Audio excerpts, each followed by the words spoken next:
तारीख 15 अगस्त, स्थान दिल्ली का एक फ्लाईओवर। 28 साल का सुमित अपने परिवार के लिए मिठाई लेकर घर जा रहा था।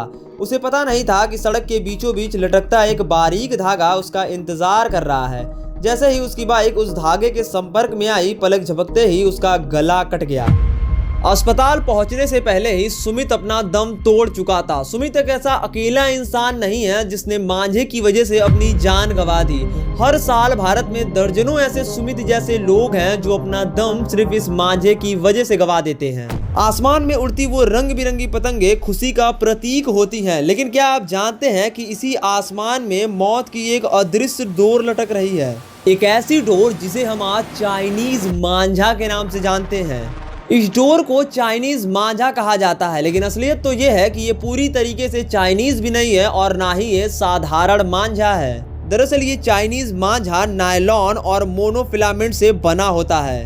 दरअसल इस धागे को तेज बनाने के लिए इस पर पिसे हुए कांच, जिसे क्रस्टेड ग्लास कहा जाता है, और साथ में लोहे और एल्युमिनियम के जो बारीक बुरादा होता है, उसे इस धागे पर लपेट दिया जाता है। सूती धागा खींचने पर टूट जाता है, लेकिन नायलॉन का धागा बिल्कुल भी नहीं टूटता और ये इतना ज्यादा खतरनाक बन जाता है कि ये आपकी मांसपेशियों के साथ साथ आपके हड्डियों को भी काट सकता है। नायलॉन का ये चाइनीज मांझा कभी भी गलता नहीं है, और अगर ये किसी पेड़ या फिर किसी तार पर लटक जाता है तो ये सालों साल मौत की डोर बनकर उसी जगह पर लटका हुआ रहता है। देखो, भारत में आज चाइनीज मांझा पूरी तरीके से बैन है, लेकिन बावजूद इसके भी आज भी कई सारे लोगों की मौत हो चुकी है और आंकड़े काफी ज्यादा डराने वाले हैं। एक रिपोर्ट बताती है कि पिछले 5 सालों में इस चाइनीज मांझे की वजह से अब तक 200 लोगों ने अपनी जान गंवा दी। इस चाइनीज मांझे की वजह से न सिर्फ लोगों ने अपना जान खोया, बल्कि आज हजारों लोग ऐसे मौजूद हैं जो परमानेंट अपाहिज हो गए हैं इस चाइनीज मांझे की वजह से।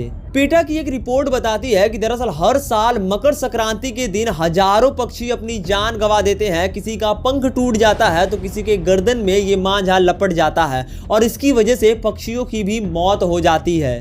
भारत के कई सारे ऐसे स्टेट्स हैं जहां पर आज ये चाइनीज मांझा बैन किया हुआ है, और अगर इस मांझे को बेचते हुए कोई पकड़ा जाता है तो 5 साल की जेल और 1 लाख रुपए जुर्माना है। लेकिन असल में पर्दे की पीछे की कहानी ही बहुत ही ज्यादा अलग है। दरअसल दुकानदारों पर आज भी ये चाइनीज मांझा खुले में बिकता है, जिसका सपोर्ट खुद यहाँ की लोकल पुलिस करती है। क्यों? क्योंकि जब भी चेकिंग करने के लिए पुलिस वाले इस मांझे के लिए आते हैं तो वहां पर ये लोग उस पुलिस वाले को ही रिश्वत दे देते हैं और इवेंचुअली मांझे पर कोई भी कार्रवाई नहीं की जाती है। मेरे कहने का साफ मतलब इतना है कि आप शौक मनाइए, लेकिन किसी का मातम मत मनाइए। अगर अगली बार आप कोई पतंग उड़ा रहे हैं तो इन बातों का जरूर ध्यान दीजिए। पहली चीज ये है कि आप कॉटन स्ट्रिंग धागे का इस्तेमाल कीजिए जो टूट जाता है और वो उतनी नायलॉन की तरह खतरनाक नहीं होती है। ये मार्केट में आपको आराम से मिल सकती है। दूसरा रीजन ये है कि भीड़ भाड़ इलाकों में आप पतंग न उड़ाइए, खुले मैदान में पतंग उड़ाइए और फ्लाईओवर और रोड्स को इग्नोर करिए। तीसरा ये है कि अगर आपको कहीं भी फंसा हुआ मांझा दिखता है तो आप उसको सावधानी से उठाकर डस्टबिन में डाल दीजिए, जिससे और भी लोगों को दिक्कत ना हो। अगर अगली बार आप किसी पतंग की डोर थामे हैं तो याद रखिएगा, आपकी थोड़ी सी मस्ती किसी माँ की गोद उजाड़ सकता है। इसके अलावा किसी बच्चे का पिता का सर का साया ही उठ सकता है। आपकी एक छोटी सी मस्ती किसी की मौत का कारण बन सकती है। तो चुनाव सिर्फ इतना है, मनोरंजन या फिर हत्या।